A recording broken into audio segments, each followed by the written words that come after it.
कभी अगर बनना हो तो बाज बनना, लेकिन कभी तोता मत बनना। तोता बोलता तो बहुत है, लेकिन ज़्यादा ऊंचाई तक उड़ नहीं सकता।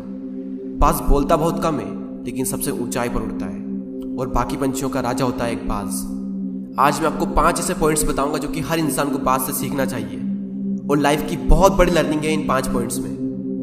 पहला लेसन, ईगल फ्लाई अलोन।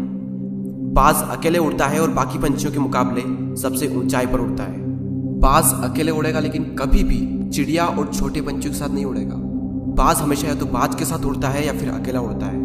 और इस समय यह सीख मिलती है कि छोटी सोच वाले लोगों से हमेशा दूर रहें और अकेले रहो, क्योंकि यही वो समय है जब खुद को जानने का असली मौका मिलता है। दूसरा लेसन, बाज का विजन बहुत ज़्यादा क्लियर होता है और बहुत ज़्यादा स्ट्रॉन्ग होता है। बाज अपने शिकार को 5 किलोमीटर दूर से ही देख लेता है और जब एक बार उसे अपना लक्ष्य दिख जाता है तो उसके बाद चाहे रास्ते में कितनी भी मुश्किलें क्यों ना आए, वो अपने लक्ष्य को हासिल करके ही दम लेता है। इससे भी एक बहुत बड़ी सीख मिलती है कि अपना विजन क्लियर रखो और उसे हासिल करने में फिर चाहे कितनी भी मुश्किलें क्यों ना आए, पीछे मत हटो उस बाज की तरह। तीसरा लेसन, बाज कभी भी मरे हुए जानवरों को नहीं खाता, वो हमेशा जिंदा शिकार करता है। और इससे हमें यह सीख मिलती है कि जो हमारा पास्ट है वो मर चुका है, तो अपने उन मरे हुए सड़े हुए थॉट्स पर ध्यान मत दो और अपनी आने वाली ताज़ी फ्रेश जिंदगी पर ध्यान लगाओ।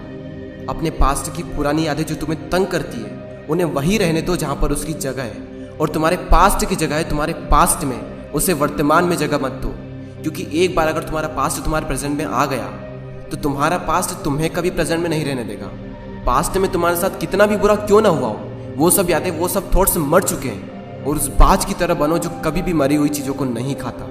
चौथा लेसन, जब आंधी तूफान आते हैं तो बाज बहुत ज़्यादा एक्साइटेड हो जाता है। जब बारिश होती है तो सारे पंछी छिपकर बैठ जाते हैं, लेकिन बाज को बड़ा मज़ा आता है। जब तेज हवाएं चलती है तो बाज उन हवाओं के सहारे और तेज़ी से ऊपर की ओर उठता है, और ऊपर उड़ते उड़ते इतना ऊपर उड़ जाता है कि बादलों से भी ऊपर पहुंच जाता है।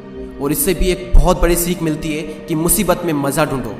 और नेपोलियन हिल ने एक बार कहा था कि हर बड़ी चुनौती अपने साथ में एक बहुत बड़ा अवसर लेकर आती है। तो उस बाज की तरह तुम भी अपने अवसर को पहचानो, और जिस दिन तुमने अवसरों को पहचान लिया तो सारी मुश्किलें तुम्हारे नीचे होगी और तुम उन मुश्किलों के ऊपर होगे।